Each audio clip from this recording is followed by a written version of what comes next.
Hello everybody, Internet back again, another video. Oh boy, this video will be about analyzing the rematch between Rafael Nadal versus Daniel Medvedev. A very anticipated and very exciting match that we all was waiting for. A rematch from the last month of the Australian Open final between Nadal and Medvedev. Now they face each other once again in Acapulco semi-final. And oh boy, what a match. Even though this was majority of you know by now who won the match, so I should not crash the party for somebody. Of course, it was Rafael Nadal who won this battle 6-3, 6-3 straight set. And we had people around the world who considered Rafael Nadal a huge underdog against Medvedev in that Australian Open final. And I'm talking about people who talk about tennis on YouTube. How can you call this beast an underdog? How can you do it? This is insane. This is a crime. Calling Nadal a huge underdog. I've seen YouTubers who have done that. My God, I can't believe it. Nadal is no underdog against Daniel Medvedev. Nadal is no underdog against anyone. Besides maybe against Djokovic at some occasions, outside clay. But against other dudes, he's not any underdog. But for God's sakes, he's not any underdog. And Nadal showed that tonight why he's not any underdog when he just defeated Medvedev straight set 6-3, 6-3. What a battle this was. Even though Nadal won in straight sets, that second set was a titanic battle, guys. Nadal showed what a clutch beast this Spaniard is. What a clutch beast he is. 11 breakpoint opportunities. He was against the wall. Medvedev had 11 breakpoint opportunities. All those was in the second set, in two games. 1, 4 breakpoint opportunities Nadal had against him. He saved them. And those 7 was in that 6th game of the second set, that titanic game, who took 20 minutes. Nadal saved all those 7 breaks in that 6th game of the second set. What a titanic game that 6th game of the second set was. 20 minutes, for God's sakes. I don't know if I've ever seen a game to take 20 minutes. I don't know if I've ever seen it before in my life. I for sure saw it now. And Nadal, even though he was against the wall, he came up with all the goods. Drop shots, volley, hitting through Medvedev, you name it. Nadal, he saved all those 11 breakpoint opportunities against him in the second set. Like I said, 4 in one game and 7 in the other game, in that 6th game of that titanic game that took 20 minutes. What a clutch beast this Spaniard is. What a clutch monster this Spaniard is. Medvedev, he threw everything at Nadal in the second set. The entire kitchen sink. It was not enough. Nadal came through. Nadal won the battle after 2 hours and 1 minute and showed to the world that even though Medvedev is the new world number 1 on the paper, I am the best tennis player in the world at the current moment. It is me who has won 14 consecutive wins in the 2022 tennis season. In 2022 tennis season, it is bloody me who has won 14 consecutive victories this year. 3 at a small 250 class tournament in Australia, then 7 in the Australian Open. There we have 10, and now he has won 4 consecutive matches here at Acapulco. That is 14. All my tennis friends all around the world, Nadal is showing why he has won 21 majors. Nadal is showing why he's the greatest consistency machine that we have ever seen on a tennis match. Do you know, guys, what I usually say in my videos? Federer can give matches away. I've seen it. Federer can disappear. I've seen it. Federer can take coffee breaks. I've seen it. Federer can beat himself. I've seen it. Federer can celebrate Christmas on the tennis court. I've seen it. Djokovic can also do it sometimes. Not as much as Federer, absolutely not. But Djokovic can throw away sets. He can disappear for 30 minutes. Djokovic usually never disappears for the entire match, a la Federer, but he can disappear for a set. He can disappear for a half set. He can even disappear for 1 set and a half. Nadal, he doesn't disappear. Nadal, he is like a tiger. He just chases you till he takes you down, till you are knocked out. He is a consistency machine. I have never seen anything like him before. I truly have never seen a consistency beast like Nadal, where he is present from the first ball to the last ball. It is like a war on a tennis court. Medvedev is not a weak dude. For God's sake, he will be the new world number 1 on Monday. He has crushed his opponent before Rafa Nadal. He has crushed them. But when he was facing the beast, it was a completely different story. That's why when I did my preview about this match yesterday, I believed that Nadal would win because I thought that Nadal was the better player in that Australian Open final, to be quite honest. That Australian Open final should have never been 5 sets. Because Nadal, to be quite honest, my tennis friends all around the world, was the better player for 4 sets than Medvedev.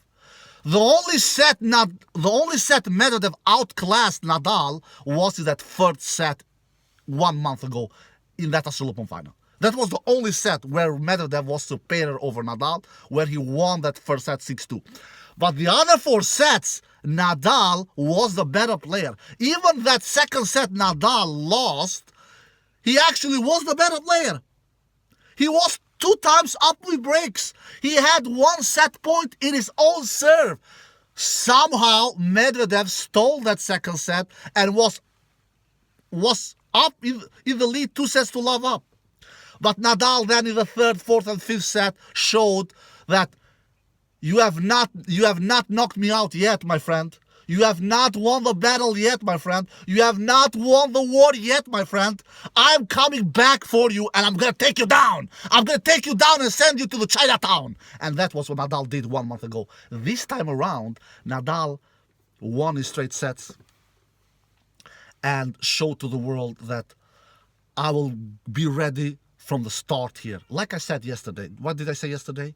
Nadal will be ready from the get-go. He will take Medvedev down. He will be ready from the start. And Nadal's backhand was very solid compared with the match they had 1 month ago where Nadal's backhand was not that good the first 2 sets.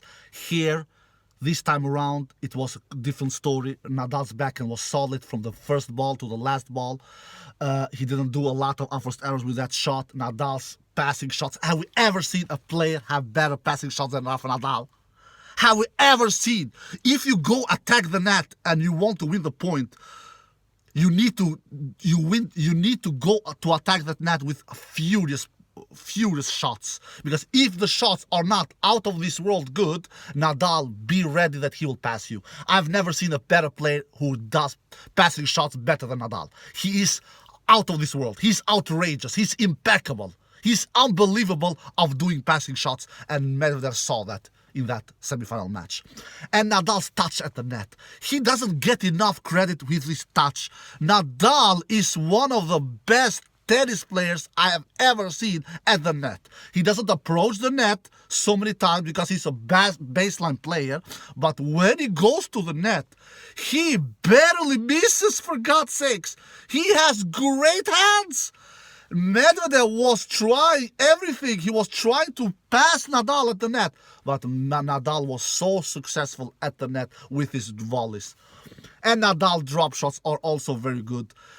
Like I said in my preview, Nadal would try a lot of drop shots because he knows Medvedev plays very far from the baseline, and Nadal was very, very successful with his drop shots. Medvedev tried everything. He tried drop shots. Medvedev's drop shot was actually better in this match than they were in Australian Open 1 month ago. Medvedev tried to go to the net. Medvedev was trying to pull the trigger. He tried everything. But what can you do against this beast? He's so consistent. He doesn't give you anything for free. He never takes that Santa Claus hat in his hand. He never does it. It is so difficult beating this Spaniard when he's this good, when his confidence is sky high like it is at the moment. And Nadal won he was the better player. If you look at the stat, Medvedev actually won more points behind the first serve, but that doesn't matter. Medvedev landed 63% first serve in and won 73% behind his first serve. Nadal landed 71% first serve in, more first serve in than Medvedev, and won 65% behind his first serve. So Medvedev was winning more points behind his first serve than Nadal. But the big difference here is, my friends, the big difference. Winning points behind second serve. Nadal wins 65% points behind second serve. Medvedev only 25. Why do you think that is? Because Nadal was handling Medvedev from a baseline like a puppy. Medvedev was Nadal's puppy from the baseline. Medvedev couldn't stand a chance from the baseline. Nadal had all the answers. And that's why Medvedev was winning only 25% behind his second serve. And Nadal 65%. Nadal was controlling those baseline rallies. Medvedev, like I said, tried everything. Attacking the net, going with drop shots, pulling the trigger. Nadal had all the answers. If you look at the points winning behind first serve return points won, of course Medvedev was better there because he has a more powerful serve than he has a more powerful first serve than Rafa Nadal. So Medvedev was winning 35% on the first serve return points won, and Nadal was winning 28%. But the big difference is here once again, winning on the second serve return points won. Here we have the big difference. Medvedev wins only. Nadal wins 46%. 46% on the second serve return points won. Medvedev only 30%. You see the difference? It's a huge difference here. 46% towards 30% on the second serve return points won. All in all, Nadal wins 81 points, Medvedev wins 63 points, so Nadal wins 18 more points than Daniel Medvedev. Nadal is a much better player than Daniel Medvedev.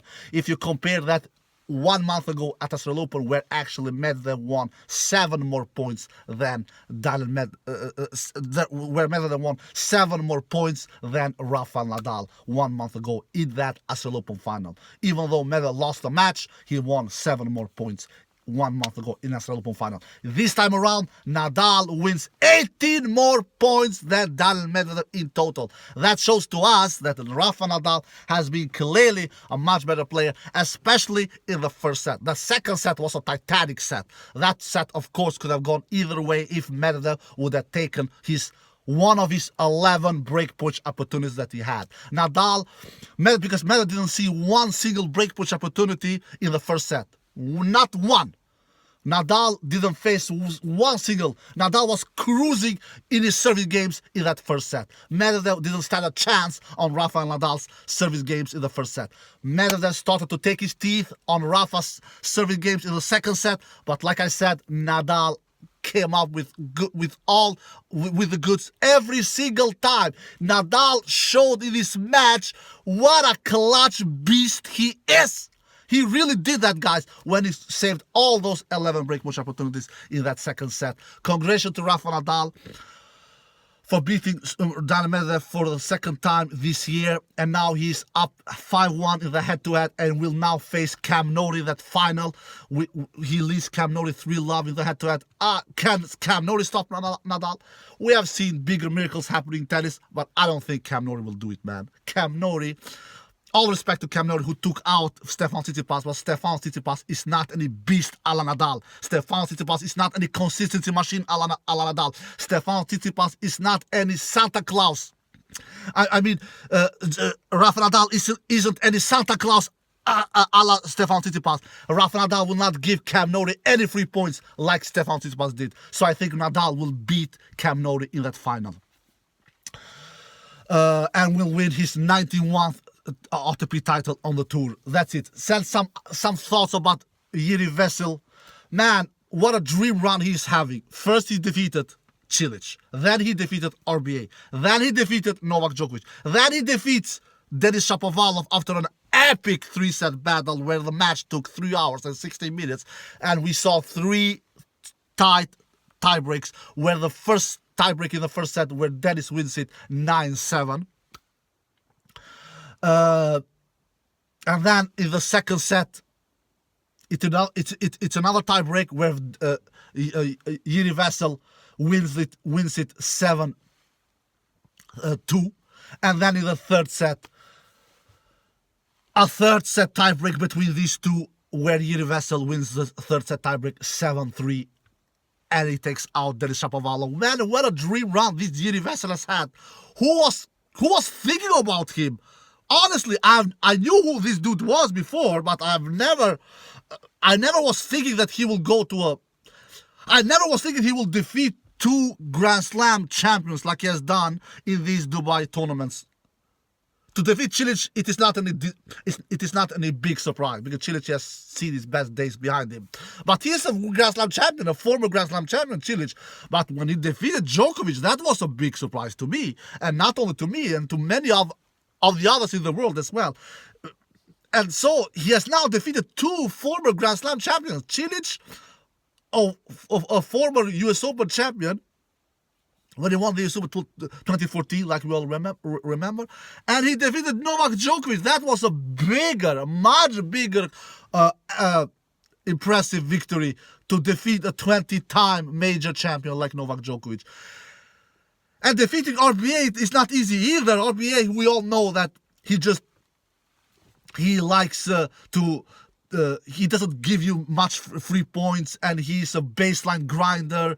He's a light version of Novak Djokovic or Daniel Medvedev, or call him what you want, but he doesn't give you any free points. That's for sure. RBA, he took him out too. And then Denis Shapovalov. Denis Shapovalov, we all know let's face it. It is a reason why I sometimes call Denis Shapovalov for Santavalov. He is a hit or miss player. By the way, this name has my beloved friend Suat Kaya, who also is a great YouTuber. He has come up with this magical name for Shapovalov because he really deserves this Santavalov name because he is a hit or miss player. The dude is 22 years old, and we have talked about him so much, but he never goes to the finals. Let's be honest, Denis Shapovalov always loses 4th round matches, quarterfinal matches, or semifinal matches. He is not like Felix, the other Canadian dude. Felix at least goes to finals. Yeah, he has lost the majority of them. I think Felix Alessi has played 10 ATP2 finals and lost 9 of them and won only 1. But Denis, he doesn't go to the final to begin with. He always loses 4th round, quarterfinals, semifinals. Now his run ended in the semifinal. Yeah, all credit to Vesely. But Denis Shapovalov he is a more experienced player. Even though that Vesely is older than Denis, Vesely, he's 28 years old and Denis is only 22. But Denis is higher ranked. Vesely is, for God's sake, 123 in the world ranking. 123 in the world ranking. Denis Shapovalov has a much higher ranking than Vesely, and we need to see more consistent results from Denis Shapovalov to making more finals to begin with. He's not making any finals. He only loses quarterfinal or semifinals or 4th round appearances. You name it. Felix at least goes to finals, even though he's losing a majority of them, but he's going there at least. What is Denis doing? What is this Santavalov doing? He's losing all before finals. He has only won 1 title, a 1250 class little tournament in Sweden, Stockholm Open. That is all he has done, Denis Shapovalov. We need to see more of him. People are talking him like the next one, like the next gen. What kind of next gen? He's not the next gen. For God's sake, Alcaraz, who is 18 years old, has won more titles than Shapovalov. I'm tired of this Denis Shapovalov talk. For God's sakes, stop talking about him anymore. All right, guys. I hope you did it. Please.